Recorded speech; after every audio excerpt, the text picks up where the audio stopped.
நீங்கள் பார்த்துக் கொண்டிருப்பது உங்கள் விஜய்.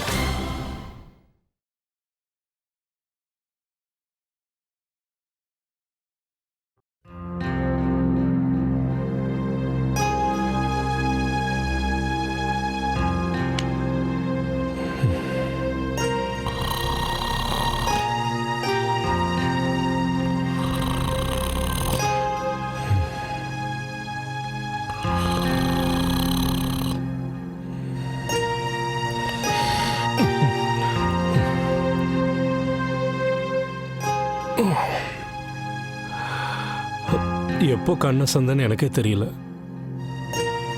நல்லது தானே, அப்படியாவது கொஞ்ச நேரம் நீங்க நல்லா தூங்குனீங்களே. என்னங்க நீங்க அக்காவை நினைச்சு ரொம்ப கவலைப்படுறீங்கல்ல? நீங்க கவலைப்படாதீங்க. இப்பதான் வலுக்கட்டாயமா சூப்பை குடிங்கக்கான்னு குடிக்க வச்சேன், மருந்தையும் கொடுத்துட்டேன்.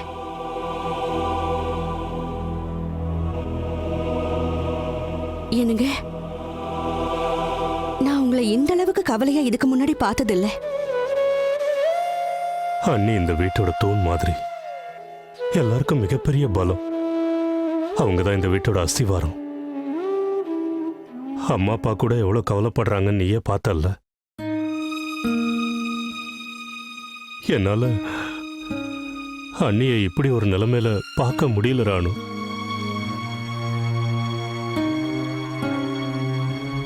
எனக்கு எல்லாமே புரியுதுங்க. அது மட்டும் இல்ல, நீங்க எனக்காக கூட இது வரைக்கும் ஆபீஸ்க்கு லீவ் போட்டதில்ல. ஆனா இன்னைக்கு அக்காவோட உடல்நிலைய பார்த்து காலையில இருந்து இப்ப வரைக்கும் ஆபீஸ பத்தி ஒரு வார்த்தை பேசல. எனக்கு நீங்க இந்த அளவுக்கு கவலைப்பட வேண்டாம். அக்கா நிச்சயமா குணமாயிடுவாங்க. அக்காவுக்கு எதுவும் ஆகாது. என்னங்க நீங்களே இப்படி உடஞ்சு போயிட்டீங்கன்னா அதுக்கப்புறம் அக்காவுக்கு யாரு தைரியம் சொல்லுவாங்க? ராணு, சமீபத்தில் அண்ணங்கிட்ட இருந்து லெட்டர் ஏதாவது வந்ததா? இல்லை யாராவது அண்ணி முன்னாடி அவரை பற்றி ஏதாவது பேசுனாங்களா? இல்ல, உங்க அண்ணன் கிட்ட இருந்து எந்த லெட்டரும் வரல. அவரை பத்தி யாரும் எதுவும் பேசல. அப்போ என்ன நடந்திருக்கும்?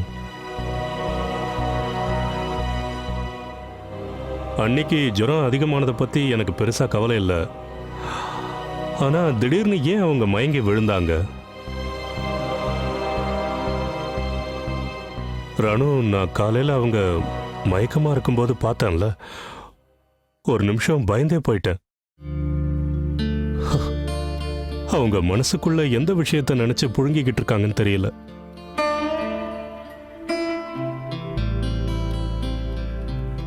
இது வரைக்கும் அவங்க நம்ம எல்லாரையும் எப்படி பார்த்துக்கிட்டாங்க, அவங்களோட சந்தோஷத்தை எல்லாம் தியாகம் பண்ணிருக்காங்க. ஆனா நாம அவங்களுக்கு எதுவும் பண்ணல. என்னங்க, இதெல்லாம் சொன்னாதான் எனக்கு புரியும்னு நீங்க நினைச்சுக்கிட்டீங்களா? எனக்கு இதெல்லாம் தெரியாதா என்ன? நான் எப்ப இந்த வீட்டுக்கு மருமகளா வந்தேனோ அன்னையில இருந்து அக்காவோட ஒரு நிழலாதான் நான் இருந்துகிட்டு இருக்கேன். அவங்கள பத்தி என்னை விட வேற யாருக்கு அதிகமா தெரியும்? அக்கா என்னை எவ்வளவு அன்பா பாத்துக்கிறாங்க. அந்த அளவுக்கு அன்ப கூட பிறந்தவங்களால கூட காட்ட முடியாது. என்னோட எல்லா பிரச்சனையும் அவங்களே தீர்த்து வச்சிருக்காங்க. அப்படிப்பட்டவங்கள இந்த நிலைமையில பார்க்கும்போது எனக்கு ரொம்ப வருத்தமா இருக்குங்க. ஏதோ நடந்திருக்கிறானோ. என்னால அவங்களோட கண்ணில் ஏதோ ஒரு வலியை உணர முடிஞ்சது. ஆனா அவங்க அதை என்கிட்ட ஏன் மறைக்கிறாங்கன்னு தான் எனக்கு தெரியல. நீங்க என்ன சொல்ல வரீங்க? அவங்க ஏதோ ஒரு விஷயத்தை நினைச்சு கவலைப்படுறாங்க ராணு.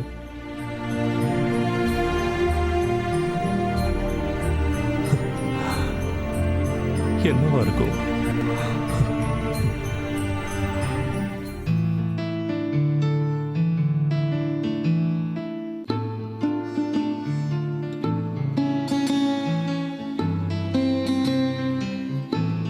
பெரியமா, என்ன ஆச்சு? ஏதாவது சொல்லுங்களேன். நிச்சயமா ஏதோ நடந்திருக்கு. இல்லைன்னா இந்த மாதிரி உங்களுக்கு ஆறதுக்கு வாய்ப்பே இல்லை. ஆமாம்மா, நேத்து நைட்டு சாப்பிடும்போது கூட நல்லா தானே இருந்தீங்க. இப்ப திடீர்னு என்னாச்சு? அண்ணி மாத்திரை. பார்த்து மெதுவாம்மா.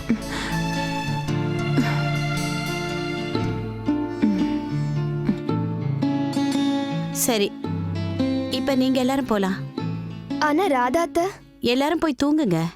பெரிய அன்னைக்கு மாத்திரை கொடுத்துருக்கேன், அவங்க தூங்கிடுவாங்க. ஆனா பெரியமாவை இப்படியே விட்டுட்டு நாங்க எப்படி போறது அத்தை? இல்ல இல்ல, நானே அம்மா கூட இருந்து அம்மாவை பாத்துக்கிறேன். வேண்டாம்ப்பா, போங்க. இல்லை இல்லை பெரியமாமி, இன்னைக்கு நீங்கள் எதுவும் சொல்லாதீங்க. இது வரைக்கும் நீங்கள் உடம்பு சரியில்லாமல் படுத்ததே கிடையாது. நாங்களாம் உங்களை நினச்சி எவ்வளோ பயப்படுறோம் தெரியுமா? உன் முகத்துல எதுக்கு இவ்வளவு சோகம்? நீ சிரிச்சுக்கிட்டு கலகலன்னு இருந்தாதான் நல்லா இருக்கு. எப்பவும் அப்படியே இரு.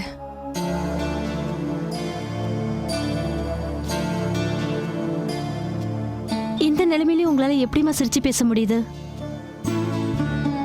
பெரியமா, நீங்க கண்ணை மூடி தூங்குங்க, நான் உங்க தலையை அமுக்கி விடுறேன். இஷிகா, நீ போய் தூங்கு, காலையில காலேஜ் போனோம்ல. பரவாயில்ல அத்தை. பாருங்க, எல்லாரும் போய் தூங்குங்க, அன்னைக்கு ஒண்ணும் இல்ல.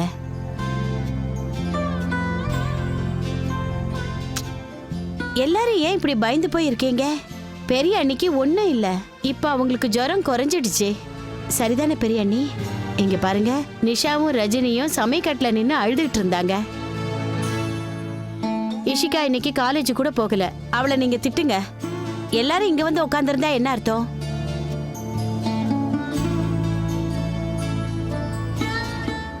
அட, எல்லாரும் இங்க இருந்து போங்க. குட் நைட், போங்க. ஆனா ராதாத்த அம்மாவை கூட இருந்து யாராவது பாத்துக்கணும் இல்லையா? நீங்க எல்லாரும் போங்க, நான் அம்மாவை பாத்துக்கிறேன். இல்ல ரஜினி, ஸ்வீட்டி நீ இல்லாம தூங்க மாட்டால. ராத்திரி அழ ஆரம்பிச்சிட போறா. இல்லம்மா. நான் நிஷாவை கூப்பிடுவா? அவ எங்கே போயிருக்கா? நிஷா அப்பாவுக்கு பால் எடுத்துட்டு போயிருக்கா. நீங்க யாரும் இங்க இருக்க வேண்டிய அவசியம் இல்ல. நான் இருக்கேன்ல, நான் பெரிய அண்ணிய பாத்துக்கிறேன். அப்புறம் நாளைக்கு எல்லாருக்கும் வேலை இருக்குல்ல. போங்க போங்க. எனக்கு ஒண்ணும் இல்ல, நான் நல்லாதான் இருக்கேன். அம்மா, நீங்க எதுக்கு எந்திருக்கிறீங்க? நீங்க எல்லாரும் கிளம்பி போங்க. இந்த வீட்ல எல்லாரும் விட ஃப்ரீயா இருக்கிறது நான் மட்டும் தானே. நான் பெரியம்மா கூட இருந்து பாத்துக்கிறேன். நீயா?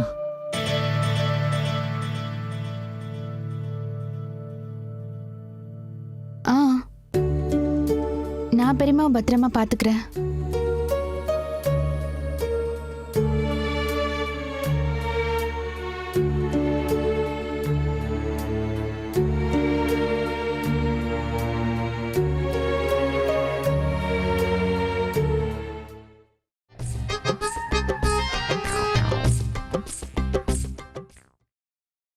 நீங்கள் பார்த்துக் கொண்டிருப்பது உங்கள் விஜய்.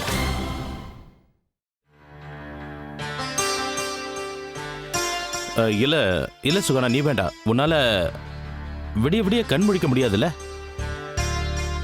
அது மட்டும் இல்ல, ராத்திரி திடீர்னு அம்மாக்கு ஏதாவது தேவைப்பட்டதுன்னா.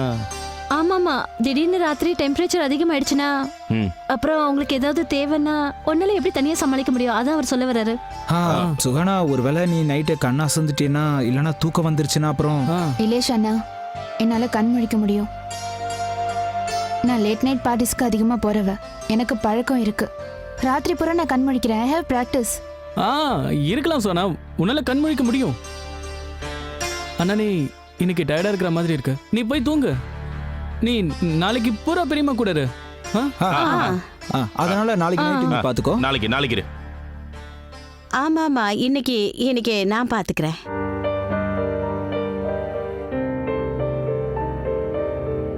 ராத்திரி நான் இங்க இருக்க கூடாதுன்னு நீங்க எல்லாரும் ஏன் சொல்றீங்கன்னு எனக்கு தெரியும். உங்களுக்குலாம் என் மேல நம்பிக்கை இல்லை.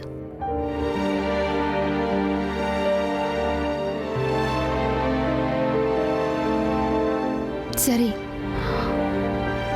நான் போயிடுறேன்.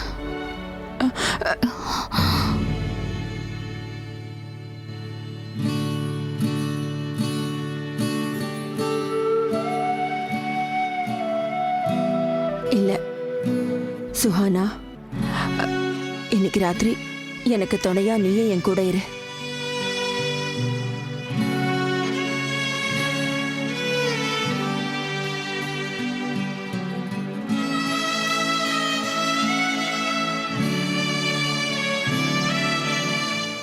ஆனா அம்மா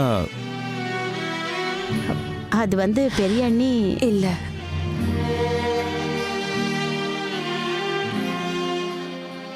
சுஹானா என்ன பார்த்துப்பா.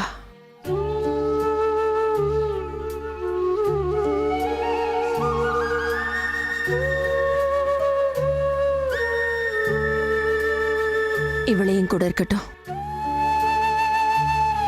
இல்ல பெரியமா, எதுவுமே உங்களுக்கு புரிய மாட்டேங்குது. ஒருவேளை சுகானா ராத்திரி தூங்கிட்டான்னு வைங்க, அதுக்கப்புறம் ஜஸ்ட் ஷட் அப் இஷான். என்ன அந்த அளவுக்கு இரஸ்பான்சிபிள் நினைச்சீங்களா? அட்லீஸ்ட் நீயாச்சும் எனக்கு சப்போர்ட் பண்ணலாம்ல. நான் உன்னோட வைஃப்.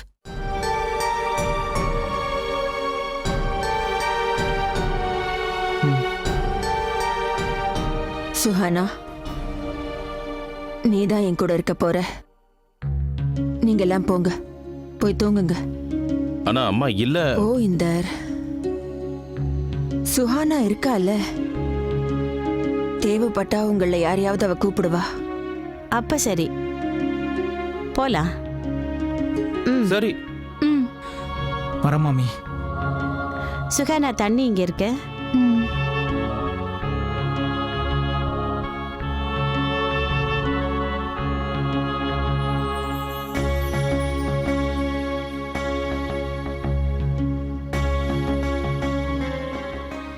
தேங்க்யூ பெரியமா. நீங்களாவது என்ன உங்க கூட இருக்க விட்டீங்களே. உங்க ஒரு ஓட்டுல நான் ஜெயிச்சிட்டேன் பாத்தீங்களா?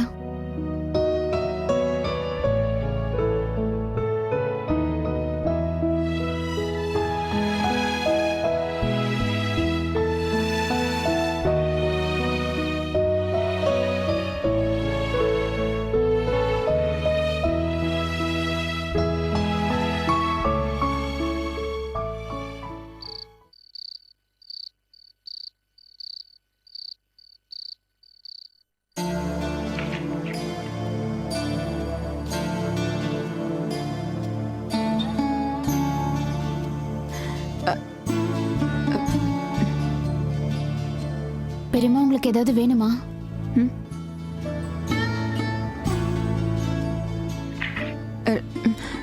சுஹானா, கொஞ்சம் இந்த பக்கம் வாமா. ஏன் அங்கேயே உட்காந்துருக்க? இல்ல இல்ல, நான் இங்கேயே உட்காந்துக்கிறேன். நான் அந்த பக்கம் உட்காந்தா உங்களுக்கு கம்ஃபர்டபுளா இருக்காது. இல்ல, நான் நான் நல்லா தான் வசதியா தான் படுத்திருக்கேன். எனக்கு ஒன்றும் தொந்தரவா இருக்காது. நீ வாமா.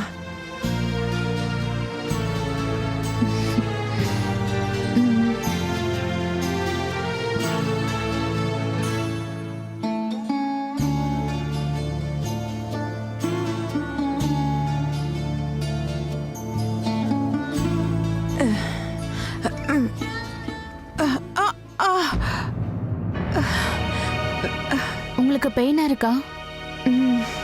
எந்த இடத்துல? கால் வலிக்குது, என்னன்னு தெரியல. ஒருவேளை பகல் பூரா படுத்திருக்கேன், அதனால தானே என்னமோ. பொதுவா பகல்ல படுத்து எனக்கு பழக்கமே இல்லை. நான் உங்களுக்கு கால் அமுக்கி விடவா?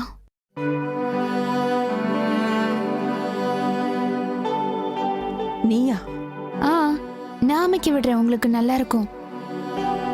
உன்னால அமுத்தி விட முடியுமா? அது வந்து இதுக்கு முன்னாடி யாருக்காவது கால் அமுத்தி விட்டுருக்கியா நீ? இல்ல.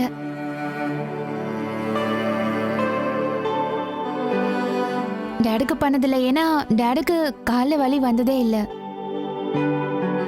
அப்புறம் நான் கரெக்டா பண்றேனா? டேடுக்கு தலைவலி வரும். டேடுக்கு தலைவலி வரும்போதெல்லாம் கோபி அண்ணா இல்லைன்னா சஞ்சு அவங்க தான் தலையை அமுக்கி விடுவாங்க. வேற யாருக்கெல்லாம் நான் கால் அமுக்கி விடுவேன்?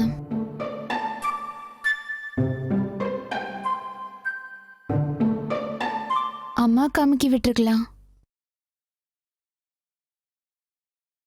ஆனா எனக்கு தான் அம்மா இல்லையே.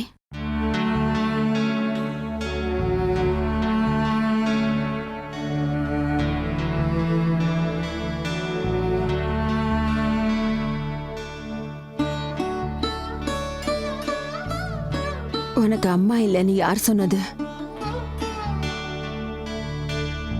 நான் இருக்கேன்ல. நான் உனக்கு அம்மா இல்லையா?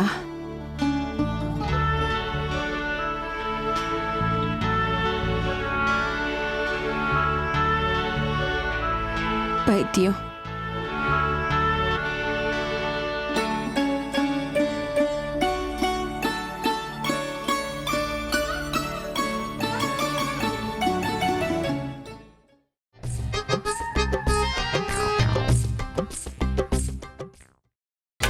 நீங்கள் பார்த்துக் கொண்டிருப்பது உங்கள் விஜய்.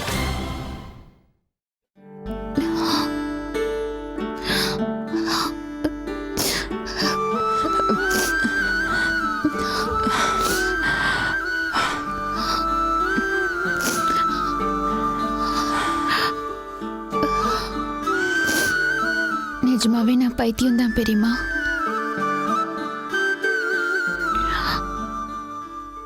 நிஜமாவே நீங்க என்னோட அம்மா தான். நான் உங்களை மட்டும் சந்திக்கலனா, அம்மாவை சந்திச்சிருக்கலனா, ராதாத்தையை சந்திச்சிருக்கலனா, அம்மா எப்படி இருப்பாங்கன்னு கடைசி வரைக்கும் எனக்கு தெரியாமலே போயிருக்கும்.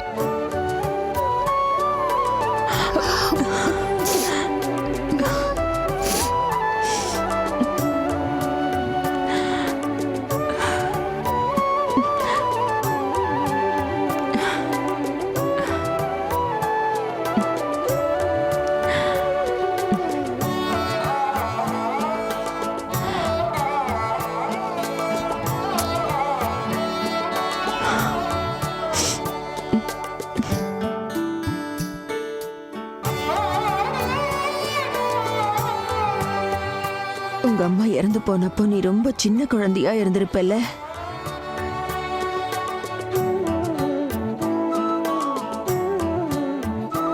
சுஹானா, உங்க அம்மாவை பத்தி ஏதாவது சொல்லு. உனக்கு ஏதாவது ஞாபகம் இருக்கும்ல?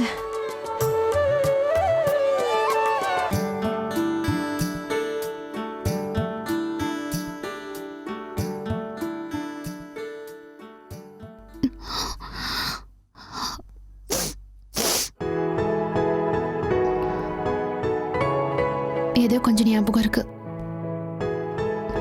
அதுவும் கம்மிதான். எதுவும் கிளியரா இல்ல.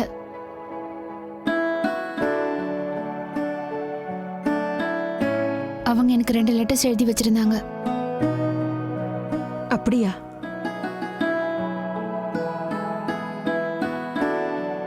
ஒன்னு என்னோட 18th பர்த்டேக்கு அப்புறம், இன்னொன்னு நான் கல்யாணம் பண்ணிட்டு இந்த வீட்டுக்கு வந்தேன்ல, அந்த நாளுக்காக. இங்க வரும்போது தான் அப்பா கொடுத்தாரு.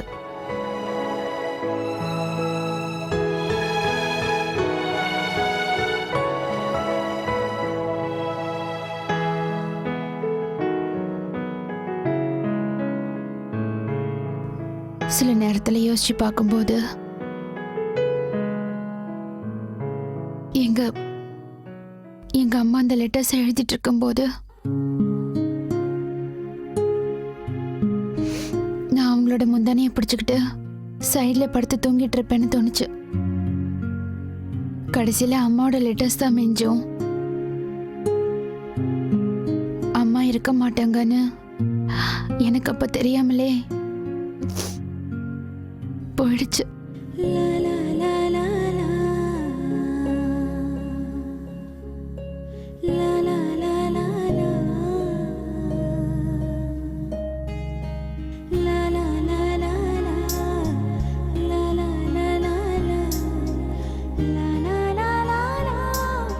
உங்க அம்மா உன் மேல ரொம்ப பாசம் வச்சிருந்திருப்பாங்க.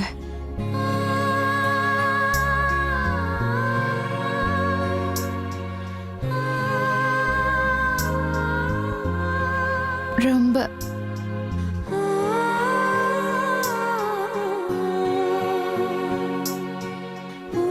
அவங்களோட அன்பு, அவங்க என்ன பார்த்துக்கிட்டது, அவங்களோட துணை எதுவுமே இப்ப என்கிட்ட இல்லையே. உங்களுக்கு ஒன்று தெரியுமா?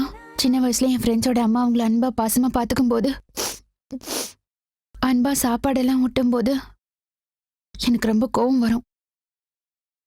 ரொம்ப ஜெலஸா ஃபீல் பண்ணிட்டு இருப்பேன்.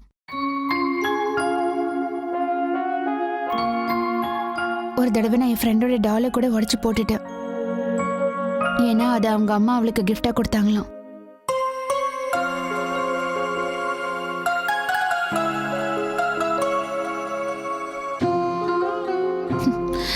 என் ஃப்ரெண்ட்ஸ் கிட்ட நான் எல்லா விஷயத்திலயும் ஜெயிச்சிருவேன். I always one.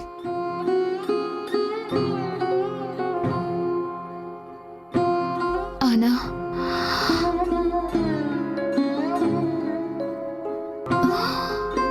அம்மான்னு வரும்போது மட்டும் நான் தோத்து போயிட்டேன்.